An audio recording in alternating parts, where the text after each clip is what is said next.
200 करोड़ का इनामी डॉक्टर, जानिए अलकायदा चीफ अल जवाहिरी की खौफनाक कहानी।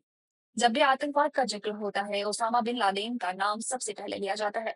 लेकिन ओसामा की मौत के बाद भी आतंक की दुनिया थामी नहीं। उसकी मौत के बाद जो व्यक्ति सबसे बड़ा खतरा बना वो था ऐमान अल जवाहिरी, एक डॉक्टर, सर्जन और खतरनाक आतंकी। अमेरिका ने इस पर 200 करोड़ रुपए से अधिक का इनाम रखा था। यह वही इंसान था जिसने ओसामा के मारे जाने के बाद अल कायदा की बागडोर संभाली और दुनिया भर में दहशत का नया अध्याय लिखा। मिस्र में जन्म, डॉक्टर बना, फिर आतंकवादी। अल जवाहिरी का जन्म 19 जून 1991 को मिस्र के एक समृद्ध और पढ़े लिखे परिवार में हुआ था। वह पेशे से एक सर्जन था और अरबी व फ्रेंच भाषाओं पर गहरी पकड़ रखता था।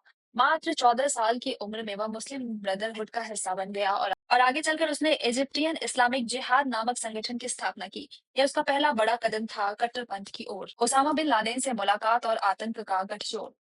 साल 1985 में सऊदी अरब में उसकी मुलाकात ओसामा बिन लादेन से हुई।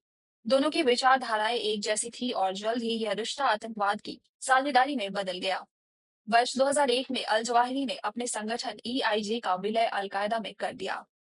इसके बाद दोनों ने मिलकर अमेरिका सहित कई देशों में भयावह आतंकी हमलों को अंजाम दिया। हजारों निर्दोष लोगों की जान चली गई।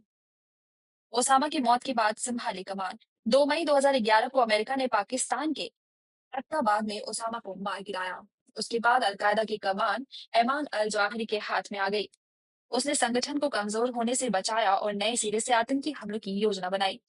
वह आतंकवाद की नई पहचान बन गया है और अमेरिका का सबसे बड़ा दुश्मन। 2022 में मिला अंजाम। अल जवाहिरी का ठिकाना कई सालों तक अमेरिका की नजर से छिपा रहा। 2020 के बाद से उसकी मौत की अफवाहें भी उड़ने लगी, लेकिन असल में वह अफगानिस्तान के काबुल में छिपा था। आखिरकार 2022 में अमेरिका ने एक सफल ड्रोन हमले में उसे मार गिराया। उस समय उसकी उम्र 71 साल थी। निष्कर्ष, ऐमान अल जवाहिरी ने यह साबित कर दिया कि आतंकवाद की जड़ें केवल हथियारों में नहीं बल्कि विचारधारा में होती है। वह एक पढ़ा लिखा डॉक्टर था, लेकिन उसने अपने ज्ञान का इस्तेमाल इंसानियत की सेवा के बजाय उसे मिटाने में किया। उसका अंत भले ही हो गया हो, लेकिन उसकी कहानी दुनिया को इस बात की चेतावनी देती है कि आतंक कहीं से भी जन्म ले सकता है, यहाँ तक कि डॉक्टरों की दुनिया से भी। Bureau report, times